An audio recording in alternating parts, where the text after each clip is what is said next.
Everyone knows water is essential, and 3 days without it, well, you could be toast. But honestly, it's that last day of being toast that we have to worry about. You'll experience things like blood pressure drops, headaches, muscle cramps, sometimes even uncontrolled vomiting, not to mention unconsciousness. Oh yeah, then you die. I certainly do not want to go that way. But more importantly, some people don't understand there's actually three contaminants that you can find in water that may be the culprit of killing you too. And we're not talking about dehydration.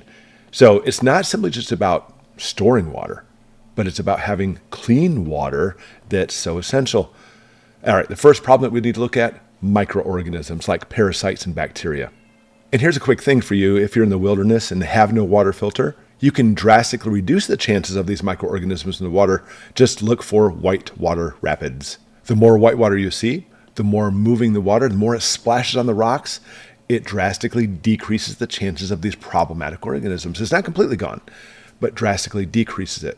However, if you look at water that's been standing, that's a huge warning sign. Swamps, dead areas and creeks, even puddles, not a good idea.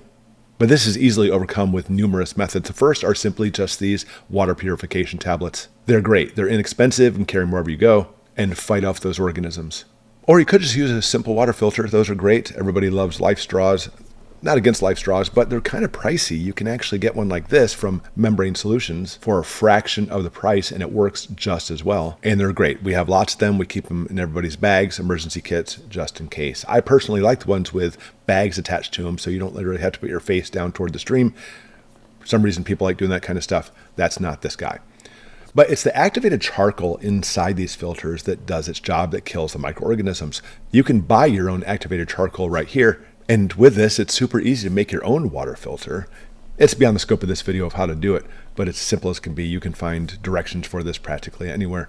But pick this up. In fact, I'll link all this below in case you want to go ahead and just click it and pick these things up, what you need. All right, to continue. Instead of those tablets for a water filter, you can obviously use just unscented non-gel bleach in your water. When you put the water away in its storage container, 4 drops per gallon will be good.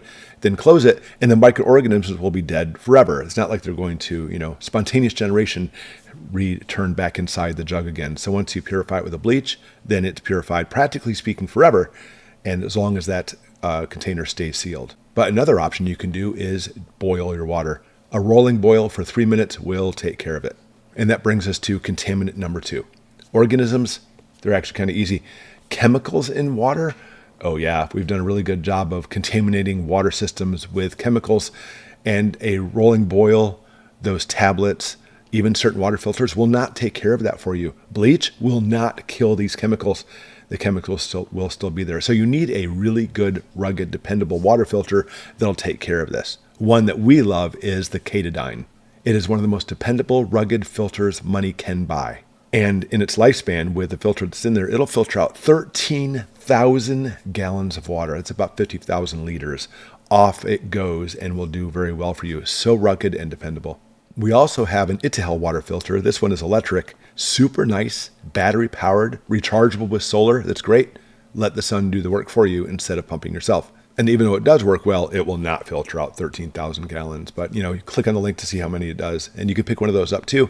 It makes life nice and easy. All right, before I get to the third contaminant, let's talk about water storage for just a minute. We like to use these. Shem and us will buy one of these pretty much every time we have a birthday for one of our kids in our house. Then we wash it out, scrub it out, and put water in it. And since it's a heavy-duty plastic, it stores very well. But since it is transparent plastic, you need to put it into a dark area to make sure life doesn't grow back inside that container again. But again, bleach will take care of it. Don't depend on the little milk jugs though, because even though they could be used, and you do have to worry about plastic leaching in the water over time, if that's something you're worried about, it's not even that. These milk jugs are so flimsy that they'll often rupture. That's why we like the big, juice jugs, or Hawaiian punch jugs, I have to say, because it's not juice. They work really well because they're super sturdy. Or sometimes we get these 7-gallon containers. We love these things. In fact, we use these quite often. But even more so, consider getting a 55-gallon drum with a pump.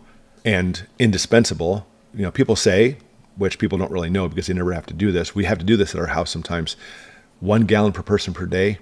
It's really more than that. You're talking about bare minimums, 1 gallon per person per day. It's actually closer to 2 per day. But what I say, if you have these 55-gallon drums, 1 55-gallon drum per person per month will work very well. All right, before we jump to the third contaminant, one more thing I want to address, electrolytes. Have you ever worked out really hard? I mean, you're just sweating like crazy. Maybe you're working outside and you sweat and your shirt's soaked. And then you take that shirt inside and just throw it down before you throw it in the wash. And then the water evaporates, leaving this white residue all over that shirt. That is the electrolytes that you drank. It's like salt, salt in your body. And the harder you work out, the more of those electrolytes and salts you'll lose through your skin.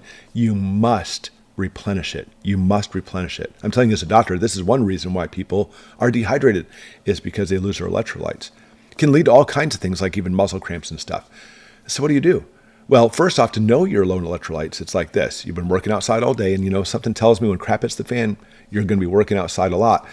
And you're thirsty, of course you are, so you drink a lot of water, you're like, and you feel relief for 30 seconds. You have to pee, you pee it out, it's clear pee, but you're still thirsty. Well, clear pee shows you're getting enough water hydration, but since you're peeing it right back out again and you're still thirsty, you are low in your electrolytes. You must replenish those. And you can make your own. It's pretty simple.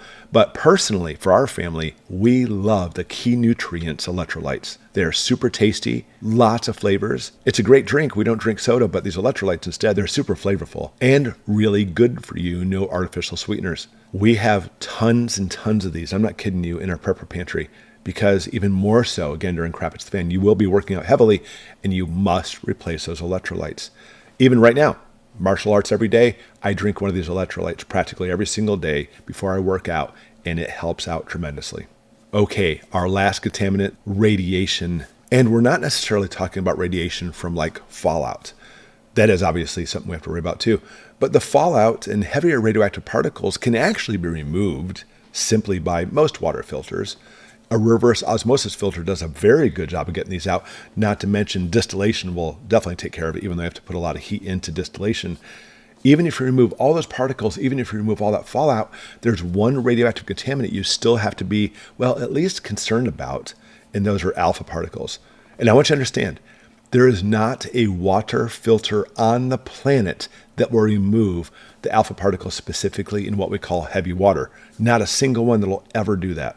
Granted, alpha particles are not typically the most deadly unless you do what? You ingest it, like, for example, heavy water in your contaminated water. So how do we combat this? Because heavy water in your contaminated water obviously can be problematic, and it's something we need to certainly address. If water filters don't take care of it, how do we know? First off, by the way, our beloved government, yours and mine, is supposed to tell us, by the way, if certain water is contaminated or not. I personally don't trust in that specifically. Let somebody else know if my water is good or not. Because the water filters themselves may remove the chemicals that cause the production of alpha particles, but if the water is heavy water from a nuclear event, for example, and you drink it, it could be fatal. And granted, you do have to drink a lot of it. I recommend, by the way, if you don't know if it's heavy water, you can drink a liter of it and you should be good to go. But the more you drink, the greater the chances it could be problematic for you. But there's actually really good news. The likeliness that heavy water will contaminate your drinking water after a nuclear event is extremely, extremely low. And that's definitely good news. So maybe you can trust the government bulletins and tell you that the water is heavy water or not. But unlikely you're going to have heavy water in your well or drinking water, whatever the case may be. All right, again, I'll link everything below. Pick these things up because obviously water being so essential for life, it is the number one priority. Make sure you have this set straight because a lot of people like to stockpile food, and that's good. And they kind of emit water. You can't do that. You must filter it out. You must be ready. We're talking about, obviously, even especially, rainwater catchment. You can't discount it and just automatically think it's going to be good to go because it won't. Look for these three contaminants and take care of it to make sure your water is clean because it's not just about water. It's clean water to keep you going during crap hits the fan. Thanks for watching, everybody. We'll see you next time.